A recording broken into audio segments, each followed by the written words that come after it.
على سيدنا محمد أشرف الأنبياء والمرسلين وعلى آله وصحبه أجمعين. سبحانك لا علم لنا إلا ما علمتنا إنك أنت العليم الحكيم. ولا حول ولا قوة إلا بالله العلي العظيم. رب اشرح لي صدري ويسر لي أمري واحلل عقدة من لساني يفقهوا قولي. سدد لساني واهد قلبي بحق سيدنا محمد صلى الله عليه وسلم. اللهم علمنا بالعلم وزينا بالحلم وأكرمنا بالتقوى وجملنا بالعافية. اللهم أخرجنا من ظلمات الوهم وأكرمنا بنور الفهم وافتح علينا بمعرفة العلم وحسن أخلاقنا بالحلم واجعلنا ممن يستمعون القول ويتبعون أحسنه والحمد لله رب العالمين. Alhamdulillah, bersyukur kita panjatkan kehadirat Allah Subhanahu wa ta'ala yang memberikan taufik, memberi kepada kita keinginan untuk sama-sama kita berada pada malam ini bagi meneruskan lagi daripada kitab Fatih Faridah, yang mana kita berada pada bab-bab terakhir daripada perbincangan tentang kalimah syahadah. Kita berhenti pada beriman dengan Rasul dengan jalan ijmal. Cetakan Jawi ini pada muka surat 52, cetakan Rumi pada 69. Bismillahirrahmanirrahim. Qala al-muallif rahimahullah wa nafa'na bihi wa bi'ulumihi fid darin amin ya rabbal alamin. Kata musannif, beriman dengan Rasul dengan jalan ijmal. Beriman dengan Rasul dengan jalan ijmal. Ini termasuk pada syahadah yang kedua kita, wa asyhadu anna Muhammadar Rasulullah. Bila kita menyatakan bahawa kita naik saksi, yakni kita percaya, yakin, i'tiqadkan dalam hati kita bahawa Nabi kita, Nabi Muhammad sallallahu alaihi wasallam itu utusan Allah. Bukan sekadar kita percaya kepada Rasulullah sahaja, tetapi kita kena beriman dengan segala perkara yang diberitakan oleh Nabi. Dan antara perkara-perkara yang diberitakan oleh Nabi ialah tentang adanya Rasul-Rasul sebelum baginda yang Allah Ta'ala utuskan. Nampak? Jadi Rasul-Rasul yang diutuskan oleh Allah ini, bilangannya macam mana tu? Kita kena tahu kesemuanya ke? Ataupun boleh kita tak tahu? Ini perbincangan dia. Jadi kata Mukarrar rahimahullah, maka wajib beriman dengan ada segala Rasul, ada segala Nabi atas jalan ijmal, yakni pendek. Jadi dalam kandungan syahadah kedua itu menuntut kita kena beriman ada Rasul dan ada Nabi-Nabi lain lagi. Amana Rasulu bima unzila ilaihi min rabbih wal mu'minun kullun amana billahi wa malaikatihi wa kutubihi wa rusulihi la nufarriqu baina ahadin min rusulihi.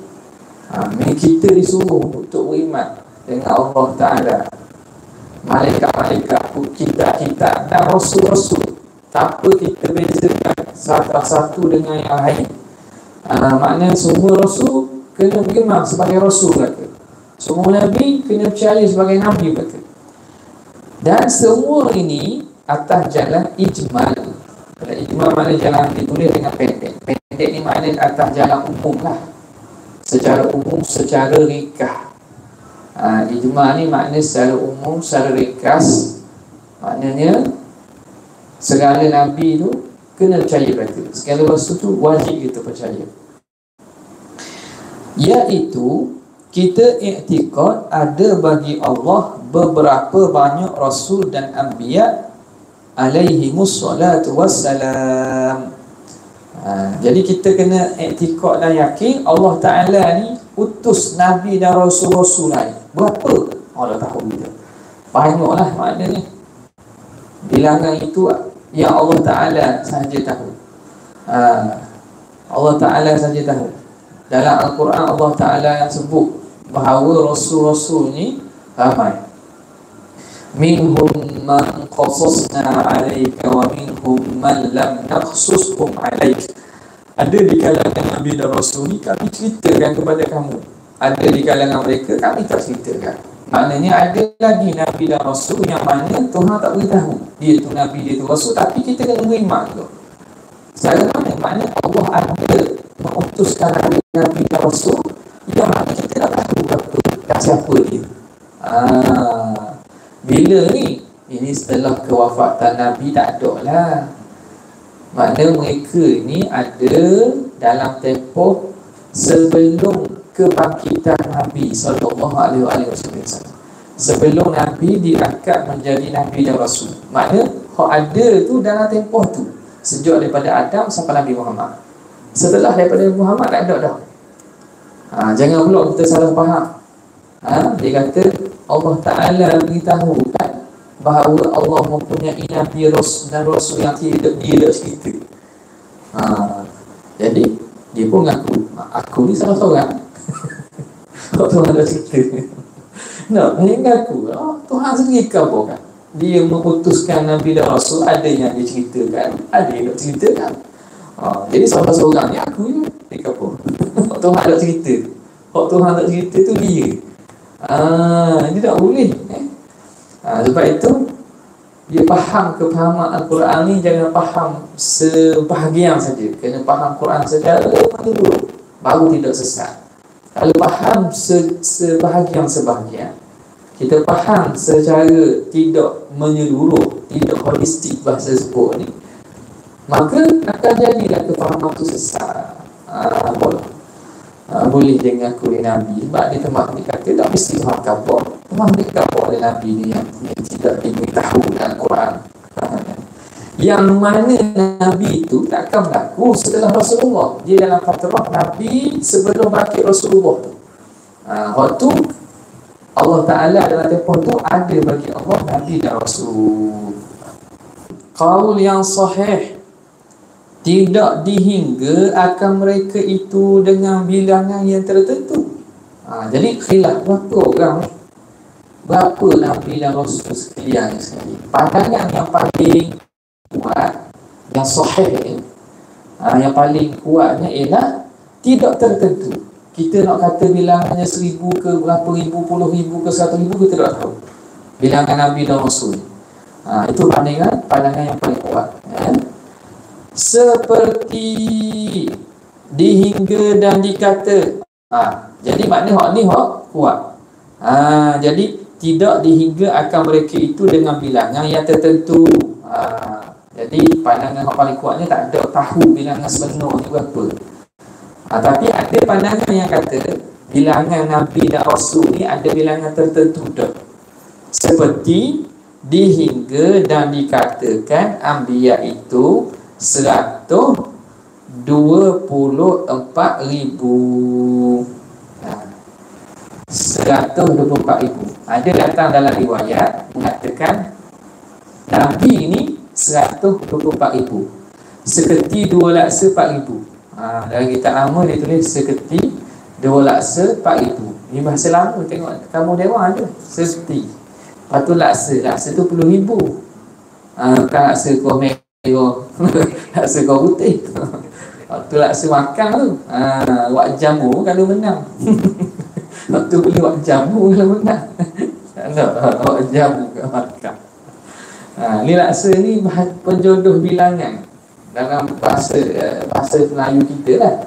Dalam DBT ada kita cari lah. Seketi maknanya 100,000. 2 laksa 20,000.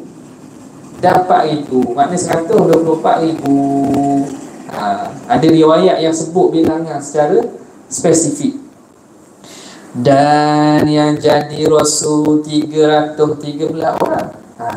Hak Rasul daripada Nabi ni pula, daripada 124,000 tu 313 Rasul.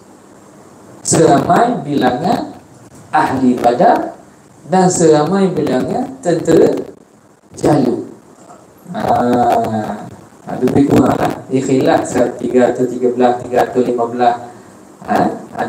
Ada nombor-nombor akhir tu ada riwayat yang berbeza. Tapi boleh kita ambil 313 lah. Sini sebagaimana pengarang sebut. Jadi daripada 124,000 tu Nabi, Rasul ni dia lagi khusus daripada Nabi, kerana setiap Rasul sudah tentu Nabi. Tetapi bukan semua Nabi Rasul. Jadi bilangan Nabi ni lagi banyak daripada bilangan Rasul. Dan Rasul ni memang dia Nabi. Maka daripada 124,000 tadi, 313 ialah Rasul. Jadi waktu pandangan yang mengerhadkan, meletakkan bilangan tertentu bagi Nabi dan Rasul. Tapi yang paling kuat, paling sahihnya, tidak ada bilangan tertentu lah. Sebab boleh jadi kalau kita kata 124,000 saja, kok ada Nabi-Nabi yang tak termasuk kan? Jadi kita telah mengeluarkan orang yang bukan Nabi daripada Nabi. Jadi sebab itulah kita seruhlah berapa bilangan tu kepada Allah. Yang penting Allah Ta'ala beritahu ada di kalangan Nabi dan Rasul ni yang dia tak kabur. Berapa ni? Seruh kepada Allah. Kita tak ditutup untuk tahu secara spesifik lebih daripada 25 tu. Okay? Ayat beriman dengan jalan ijma'. Kemudian kata pengarang ke-53, 25 Rasul wajib tahu dengan tafsir. Daripada kita kata tadi, bilangan Rasul tu ataupun atas pandangan yang letakkan nombor 313 tu, Rasul yang kita wajib tahu dengan terperinci bahawa dia ni Rasul ialah 25 Rasul wajib tahu dengan tafsir. Kita kena tahu secara detail. Kata Tuhan rahimahullah, dan 25 orang Rasul yang disebut dalam Al-Quran wajib kita percaya dengan jalan tafsir. Wajib kita percaya dengan jalan terperinci. Ada suara bunyi bering-bering.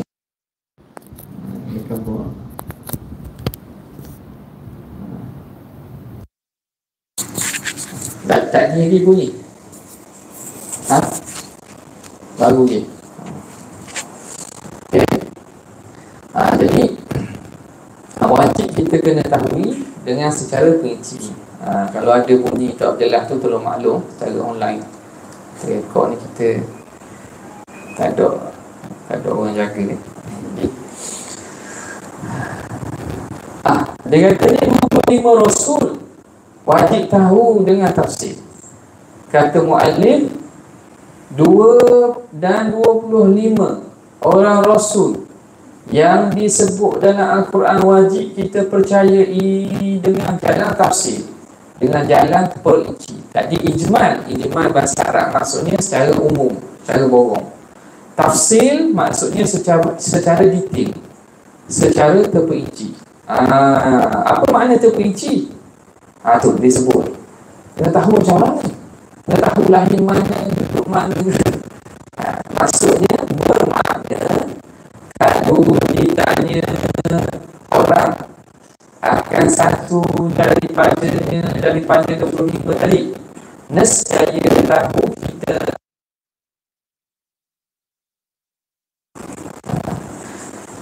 Jadi kena tahu secara detail 25 ni dengan makna kalau orang tanya salah seorang tu Nabi ke bukan Nabi, Rasul ke bukan Rasul, kita tahu ni Nabi ni, ni Rasul. Kita boleh kata gitu.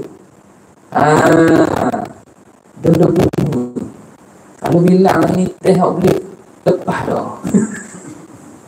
Kalau sebut sesa dah, lepas dah tu. Boleh jadi. Tinggal tinggal. Kalau kita nak tanya sesa tu tinggal. Kosong lah itu bagaimana ni. Tu kena faham maksud dia. Dia kata kalau orang tanya kita, contoh Zulkifli ni, Nabi Rasul ke tak? Kita tahu dia tu Nabi dan Rasul. Kalau tanya Harun Nabi ke Rasul ke tak? Osman Nabi ke Rasul ke tak? Osman aduh tadi boleh apa-apa lagi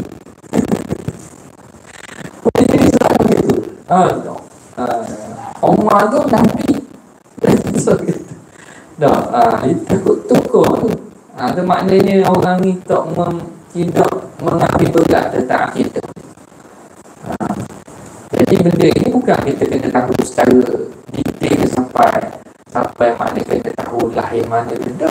Sekira-kira orang tanya dia ni Nabi dan Rasul ke tidak, dia boleh kata nescaya tahu kita akan bahawasanya Rasul, dan tidak wajib dihafal, namun dengan berlatur ni berikut urutan.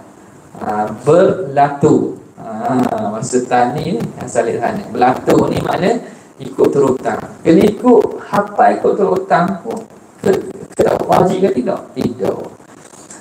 Jadi kita kat Malaysia ni ada pulang nasyid, dia buat nasyid dia boleh merosot bagus. Maknanya kalau orang ingat nasyid tu boleh sebut mulut. Anak-anak kita, cucu-cucu kita, budak-budak dia hafal lagu tu, dia ingat.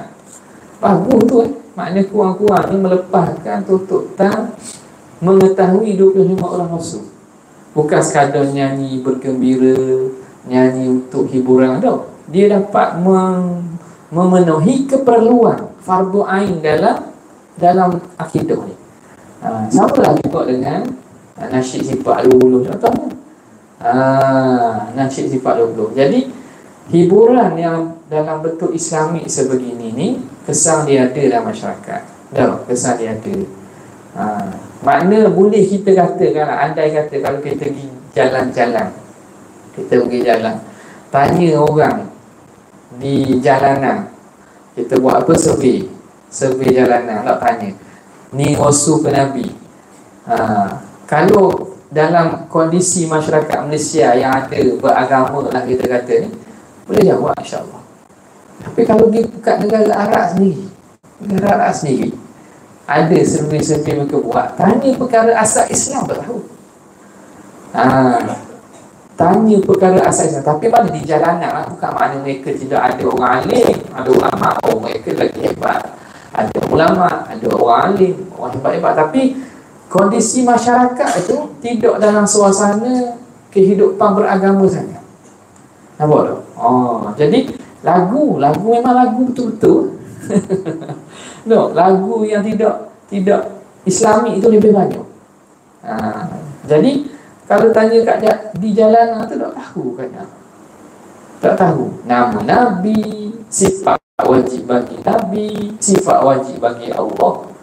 Jadi yang menjadi keperluan kita kena wujudkan bi'ah atau suasana kehidupan secara Islami itu. Kehidupan secara Islami ni bukan 5 tahun sekali, tiap-tiap hari. Nampak tak? 5 tahun sekali tu nak pilih pemimpin. Selesai tanggungjawab kita, kena bekerja lah untuk mengisi kehidupan kita dengan cara hidup yang Allah Ta'ala redha, yang Rasulullah redha. Nampak tak? Jadi hak ni kita kena ada dokumen daripada ibu bapa. Kemudian dalam komuniti masyarakat, negeri negara, barulah makna benda ini kita nampak akan lahirnya tertanam masyarakat yang baik. Okay. Jadi di sini tak perlu apa. Kita dok ingatlah, kita dok ingat satu-satu tak apa. Tapi kalau orang kata Ilyas ni Nabi ke sahabat Nabi, awak tanya, dia kata Ilyas ni kalau kita tahu ni tukang jahit. Untuk kepal. Tukang jahit mana kita dah kenal kan. Jadi kena bezakan, kena tahu ni apa nama ni, Idris. Idris ni siapa Idris? Oh, Nabi ke Rasul? Tak kenal kau kita. Kita tahu bukan menteri. Bukan menteri je. Jadi tak kenal. Kena tahu Idris ni nama bagi Nabi. Nabi dan Rasul. Okey. Jadi dak apa pun tak apa. Dak apa dan dak susung satu-satu pun tidaklah wajib kali tu. Terkira-kira kalau orang tanya kita kenal. Ni sahabat Nabi Umar Abdul Aziz, siapa dia ni? Umar Abdul Aziz, siapa dia ni? Kalau orang tak tahu kau Umar Abdul Aziz sebab glamour nama ni kan. Glamour nama ni. Jadi Umar Abdul Aziz, ada ingat Nabi. Tak ingat Nabi pun ya. Dia ni sahabat pun hidup. Nampak tak? Tapi maknanya apabila tidak ada pengetahuan tentang agama ni, jadi ikut suka je. Orang rasa acak agama dia pun ikut. Maka jika kita ingkar jadi Rasul seorang daripada mereka itu, maka tidak khilaf pada kufurnya. Kalau dia ingkar dalam keadaan dia tahu, khair itulah. Kalau dia ingkar kerana jahil, orang ni dosa kerana dia tidak lekat ilmu tentang fardu ain dia. Dia ingkar ni maknanya dia mengingkari. Beza tu, bukan tidak tahu. Jaga molek. Ada juga kadang terlanjur kata mokcik sekebuk mokcik. Saya nak tanya mokcik ni, nama Nabi ni Nabi ke bukan Nabi? Dia pun sebut nama Nabi Ilyasa. Ilyasa. Tak kenal kita Ilyasa. Tak tahu. Rosok dah imam. Tak pun imam dah sebab ada. Bukan makna gitu. Kalau sekadar dia tak tahu, maknanya dia ni jahil kewajipan benda yang patut dia tahu. Orang ni dosa lah. Andai kata dia ni orang mampu untuk belajar tahu, dia tak tahu, maka dia dosa. Hak ingkar ni, dia memang tak terima bahawa dia Nabi. Itu ingkar. Makna orang kata Harun ni Nabi. Tak, Harun bukan Nabi. Harun bukan Nabi. Kalau dia kata Harun Rasul nak juga. Rasul Harun. Tuhan Harun. Atau Tuhan Harun. Kekuatan. Tuhan Harun. Itu bukan Rasul tu. Itu Tuhan tu. Tuhan tu. Tapi sakit macam mana kau? Ada Tuhan kau. Sakit macam mana? Komak lah. Jadi kata ada Nabi namanya Harun. Dia tak terima. Dia tak maklum. Ni yang kata cacat ni. Tiada khilaf pada kufur. Bukan sekadar tak tahu, kadar tak tahu. Kalau jahil kerana tak tahu tu dosa kerana tak tahu. Dosa kerana tidak tahu. Nampak tak? Jadi dia ajarlah, kena ajarlah tentang berkaitan dengan nama-nama Nabi, siapa Nabi, siapa Rasul. Tapi kalau seorang itu ingkar, maka jika kita ingkar jadi Rasul seorang daripada mereka itu, maka tidak khilaf pada kufurnya. Dan jika berkata tiada aku tahu, berkata setengah, setengah ulama jadi kafir. Awak tak tahu ni, setengah je. Tapi Pak Muktamadnya dan kata setengah, tiada jadi kafir. Ni kita bimbang ni lah. Di dalam zaman dulu ulama sebut, kalau orang tidak tahu sebahagian al-ma'lum minad din bid-darurah, dia dikira benda-benda yang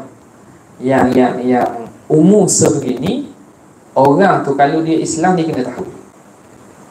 Orang tu kalau dia Islam dia kena tahu, kerana ini maklumat asas berkaitan Islam. Jadi maklumat asas berkaitan Islam ni ulama namakan sebagai al-ma'lum minad din bid-darurah. Perkara yang diketahui dalam agama secara mudah oleh semua orang. Atau kita guna bahasa mudah sikit, perkara asas agama Islam. Itu maklum minad-din bid-darurah. Benda ini kalau seorang tu kafir, orang ni keluar dari Islam. Sebab apa? Sebab menunjukkan dia ni tak tahu agama dia. Dia ni mengingkari perkara yang patut tahu dalam agama. Dia kata dia Islam, tiba-tiba dia tak tahu sembahyang wajib. Pelik kan? Bukan baru masuk Islam. Kalau baru masuk Islam, memanglah dimaafkan perkara-perkara asas berkaitan Islam ni. Kadang-kadang kena ambil masa untuk belajar. Tahu? Contohnya kita kata hak jelas-jelas semayang wajib, itu tahu dah. Tapi ada perkara maklum nanti bidarurah ni yang ambil masa untuk belajar. Ada? Contohnya kita kata riba itu haram. Riba itu haram tau. Orang baru masuk Islam mungkin dia kata riba tu benda biasa je. Riba tu benda yang tak ada masalah. Jadi bila dia belajar, maka tak apa, dia tidak ada maaf lagi. Tapi kalau mula-mula masuk Islam, benda ini kadang-kadang ulama kata benda ini dimaaf kalau tidak tahu. Walaupun perkara tersebut maklum minan din bidarurah, benda asas dalam agama. Tetapi orang yang duduk dalam masyarakat Islam, orang yang mana kehidupan lahir dalam keluarga Islam, hidup dalam masyarakat Islam, orang seperti ini tak boleh. Tak boleh dia jahil tentang perkara yang maklum, perkara yang maklum dalam agama oleh semua orang ni, tiba-tiba dia tak tahu. Contohnya arwah haram. Ini semua orang Islam tahu, orang tak Islam pun tahu. Tiba-tiba kata arwah tak haram, dia nafi perkara maklum minan din bidarurah, maka orang ini telah terkeluar daripada Islam. Jadi antara sebab kepada murtad, wal'iyazubillah, sebab jadi riddah itu ialah menafikan perkara yang maklum minan din bidarurah, perkara yang asas, yang disepakati, yang diketahui secara mudah dalam agama.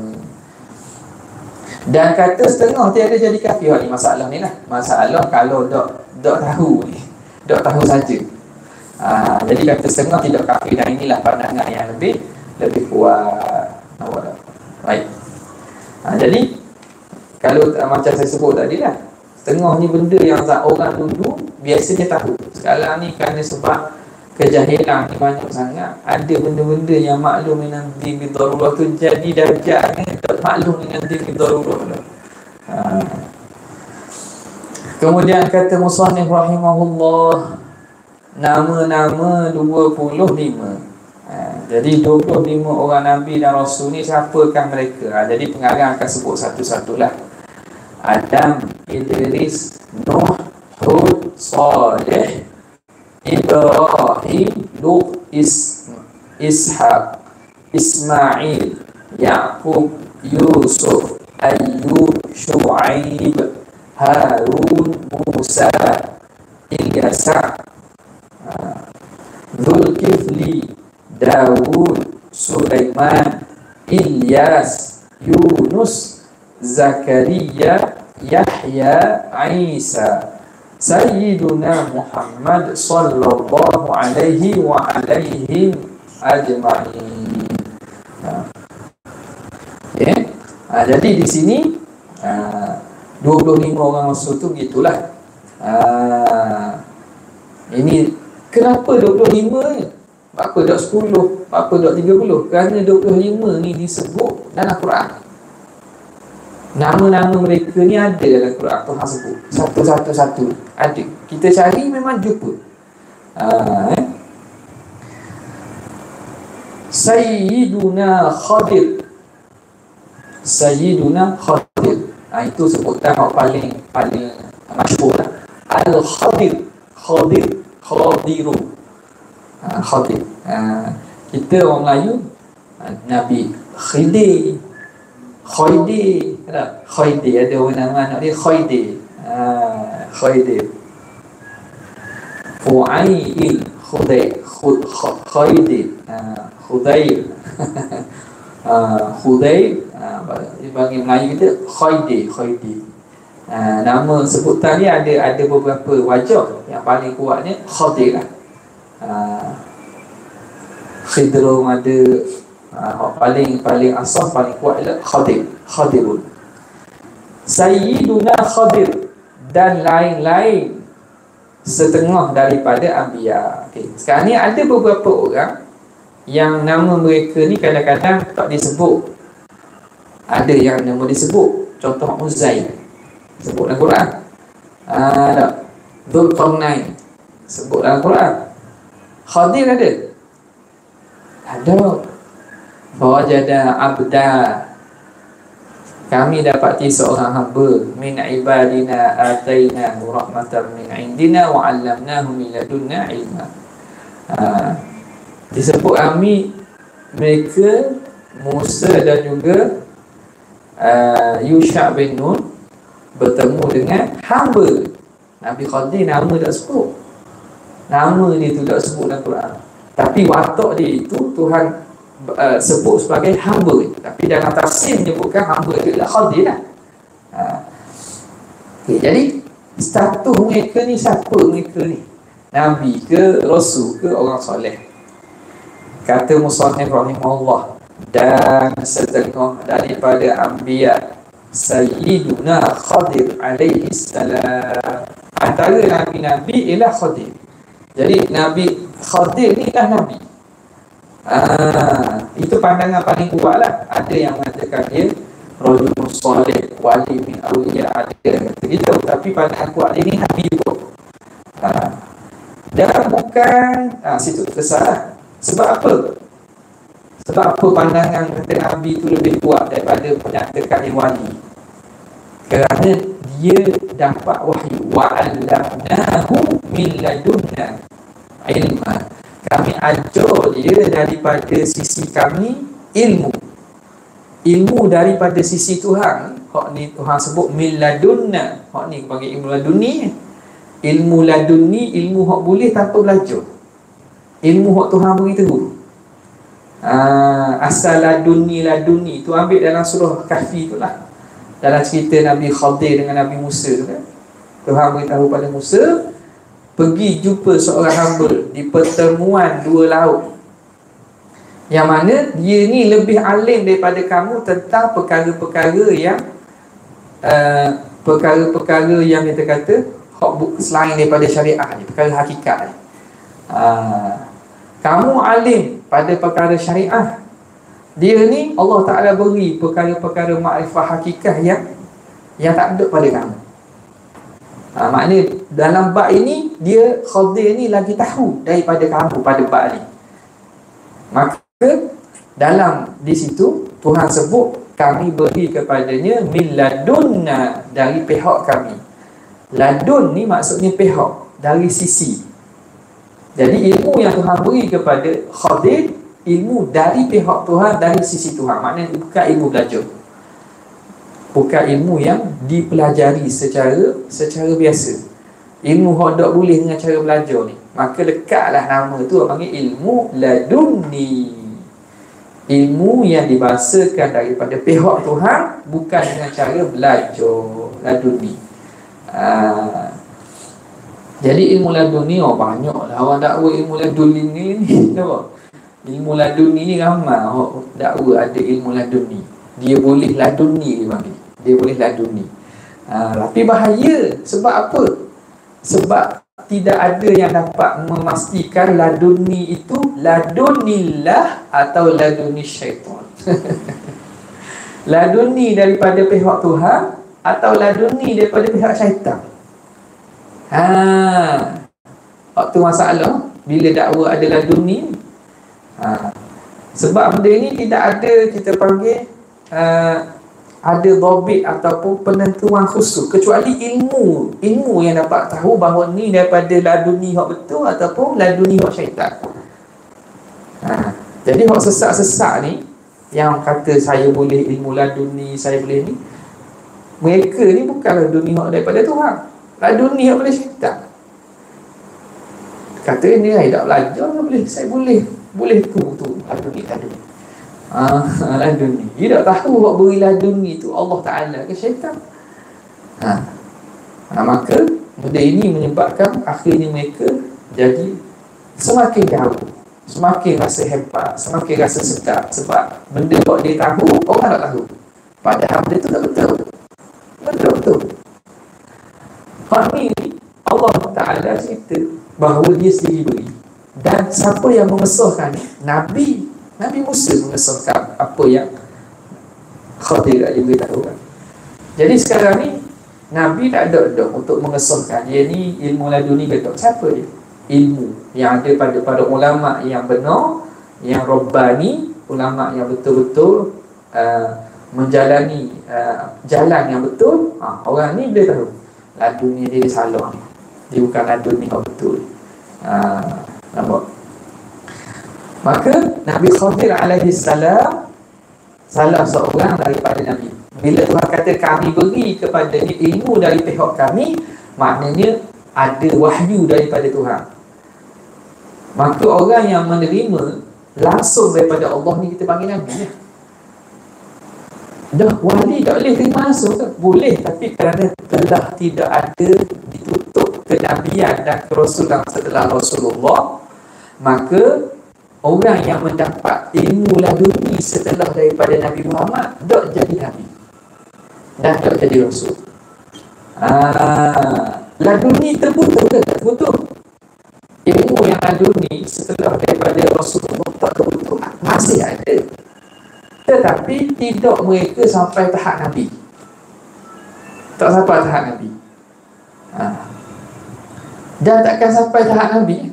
Tak sampai tahap Nabi, walaupun dapat langsung daripada Allah, tapi tak akan sampai tahap Nabi kerana kenabian telah ditutup oleh baginda Nabi SAW. Jadi kerana Nabi Khadir ni Tuhan kata kami beri daripada dia ilmu dari sisi kami, maka dia ni dianggap Nabi, bukan sekadar wali ataupun orang soleh. Dan bukan daripada Anbiya Luqman. Masuk isyak dah. Itu berarti situlah. Wallahu ta'ala a'la wa a'lam. Ada soalan ke? Tak ada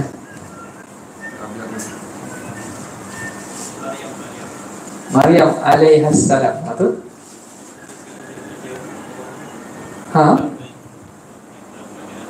Sebab dia perempuan.